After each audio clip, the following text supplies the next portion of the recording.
Hello everyone, सो लाया हूँ मैं आपके लिए इम्पोर्टेंट आज की क्लास। एक तरह से एक्टिव पैसिव की जैसे क्लास चल रही है और इस क्लास में मैं आपको अच्छे से एक्सप्लेन करूँगा उन एक्टिव पैसिव को कि एक्टिव से सही पैसिव कैसे बनाया जाता है। तो मेरे साथ आप वीडियो के एंड तक ज़रूर बने रहेंगे और मेरे साथ इन प्रोसेस को ज़रूर सीखेंगे, लर्न करेंगे। अगर हाँ ऑलरेडी आप किसी भी एग्ज़ाम की प्रिपरेशन करते हैं या कर रहे हैं प्रेजेंट में, तो ये वाली वीडियो मेरे साथ आप बने रहेंगे। क्यों? क्योंकि मैं इसमें आपको एक्टिव से पैसिव में कैसे ट्रांसलेट किया जाता, कैसे चेंज किया जाता है उसको एक्सप्लेन करूँगा। और एसएससी स्टेनोग्राफर हो तो उसमें तो 10 मार्क्स के एक्टिव से पैसिव वॉइस आते हैं और बाकी के जो अदर एग्ज़ाम्स होते हैं सीजीएल, सीपीयू, सीएचएसएल, ठीक है, एनवीएस, इन सारे एग्ज़ाम्स में भी ये क्वेश्चंस आते हैं आपके, ठीक है। तो मेरे साथ वीडियो के एंड तक आप जरूर बने रहेंगे और मैं आज आपको यहाँ पर कुछ इंपॉर्टेंट हिंट्स दे दूँगा कि आप सही तरीके से एक्टिव से पैसिव कैसे बना सकते हैं। तो मेरे साथ देखो, सबसे पहली वीडियो में मैंने आपको ये बता दिया था कि वर्ब आपकी दो तरह की होती है। नंबर एक ट्रांसिटिव वर्ब होती है और इनट्रांसिटिव वर्ब होती है। तो ट्रांसिटिव वर्ब कौन सी होती है?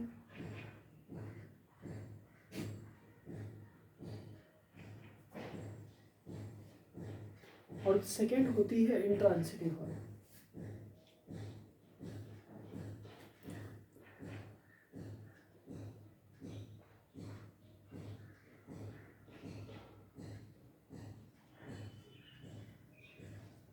सेकेंड होती है इंट्रांसिटिव वर्ब और फर्स्ट होती है ट्रांसिटिव वर्ब। देखो, ट्रांसिटिव वर्ब दोनों में ना मैंने आपको डिफरेंस बताया था, जैसे कि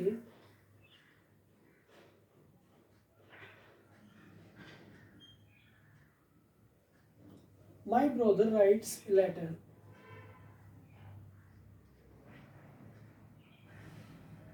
मेरा ये फर्स्ट सेंटेंस हुआ और सेकंड सेंटेंस ये रहा,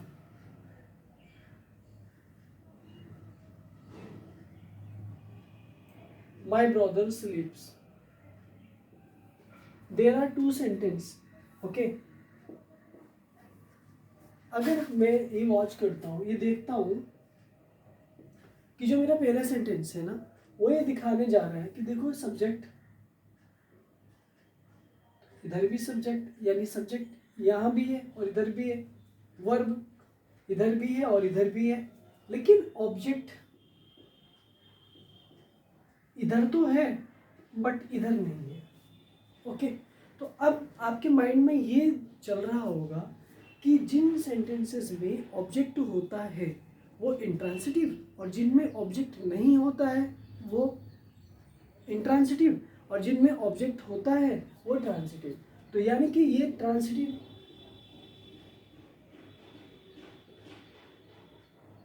और ये इंट्रांसिटिव, यानी जो ऑब्जेक्ट लेकर के आती हैं वो इंट्रांसिटिव और जो ऑब्जेक्ट लेकर के आती हैं वो ट्रांसिटिव और जो ऑब्जेक्ट नहीं लेकर के आती हैं वो इनट्रांसिटिव कहलाती हैं। राइट। यानी कि एक बार और क्लियर करो कि जिनके बाद ऑब्जेक्ट होता है वो ट्रांसिटिव और जिनके बाद ऑब्जेक्ट नहीं होता है वो इनट्रांसिटिव होती है। राइट, समझ आ गया? तो पैसिव वॉइस बनाने के लिए हमारे पास सबसे पहले 4 passive voice. Okay. Transitive verb का होना जरूरी है। ट्रांसिटिव वर्ब का होना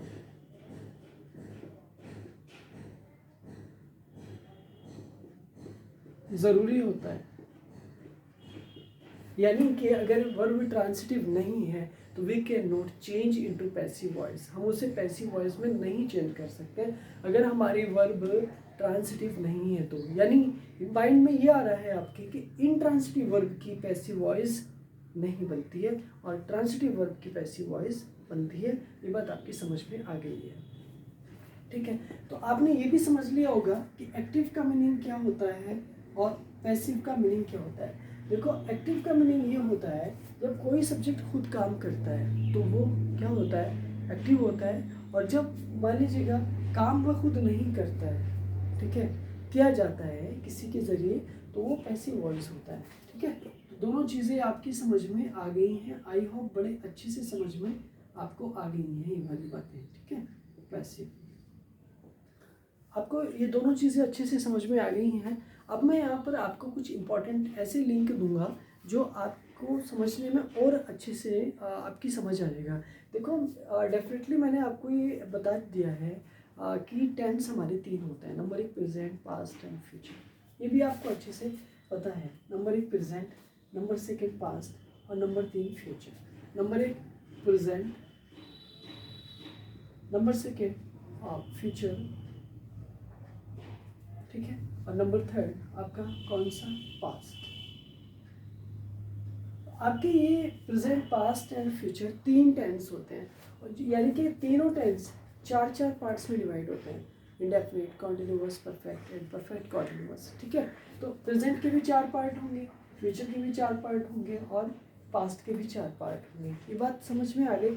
तो अब आपके माइंड में ये क्वेश्चन जो चल रहा था वो क्लियर हुआ, और इस क्लियर होने के बाद मैंने आपको ये एक्सप्लेन किया कि देखो एवरी टेंस हैज़ 4 पार्ट्स रखता है। Number 1 indefinite, continuous, perfect and perfect continuous.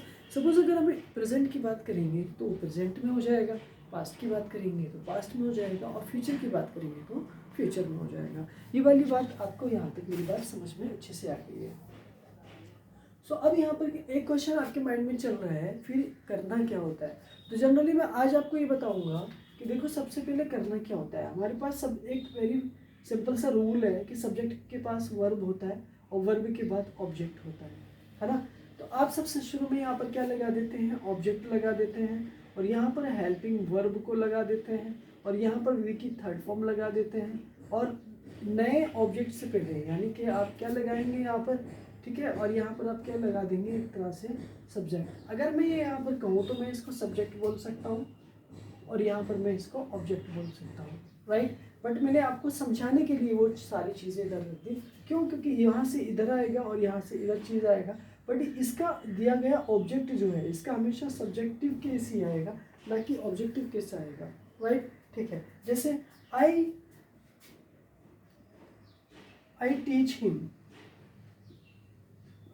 Him, ये एक तरह से सेंटेंस हुआ। तो हिम यहाँ पर क्या हुआ, एक ऑब्जेक्ट, तो यहाँ पर क्या आ जाएगा, he is taught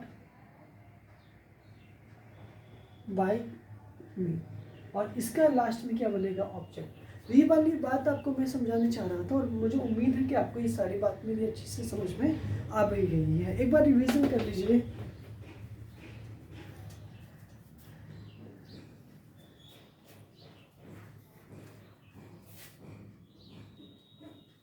so important की facts about passive voice. Passive voice के लिए इम्पोर्टेंट की फैक्ट्स कौन कौन से हैं, तो उनके बारे में मैं आपको 1.1 बता देता हूँ। नंबर 1, सब्जेक्ट का होना बहुत ज़रूरी है। सब्जेक्ट सेंटेंस में होता है, सेंटेंस में होता है, ओके, नहीं नॉट। सेकेंड पॉइंट, वर्ब की हमेशा वर्ब की थर्ड फॉर्म का यूज होता है।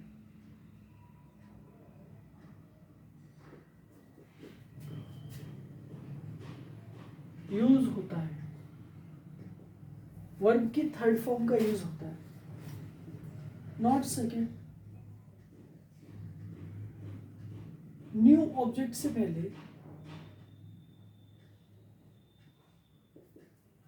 पहले बाय या किसी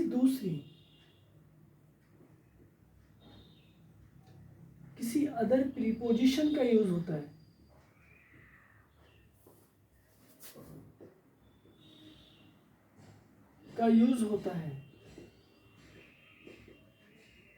नॉट आगे, ठीक है। कभी कभी ऑब्जेक्ट का यूज नहीं करते, कभी कभी ऑब्जेक्ट का यूज नहीं करते हैं, ओके। नेक्स्ट, वी की थर्ड फॉर्म से पहले वर्ब की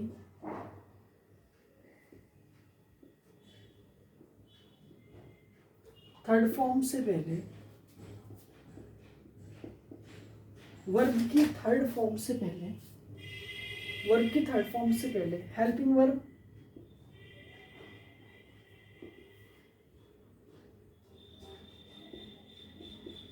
का यूज करते हैं।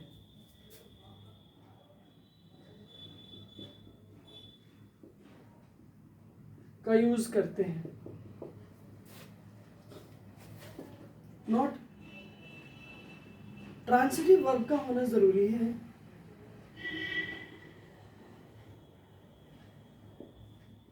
वर्ब का होना जरूरी है।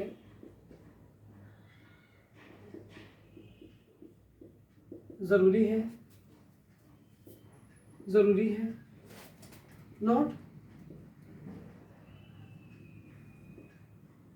इंट्रांसिटिव वर्ब की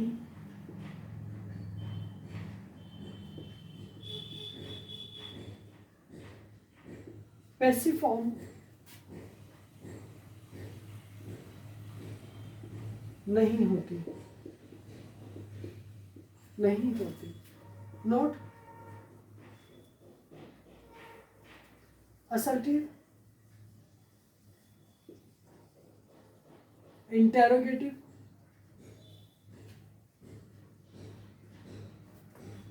एंड imperative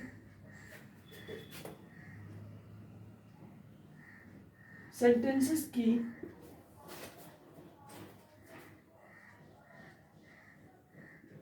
पैसिव फॉर्म होती है। तो डियर स्टूडेंट्स, मुझे समझ में आ गया कि आपको ये सारी चीज़ें अच्छे से समझ आ गई। इसके आगे की जो प्रोसेस है, कैसे सेंटेंसेस को चेंज करेंगे, वो नेक्स्ट वीडियो में मैं आपको दूंगा। तब तक के लिए आपने जो मेरी वीडियो को देखे, एक बार रिवीजन कीजिएगा। नेक्स्ट देखो, सब्जेक्ट सेंटेंस में होता है, ये तो बात क्लियर आ गई।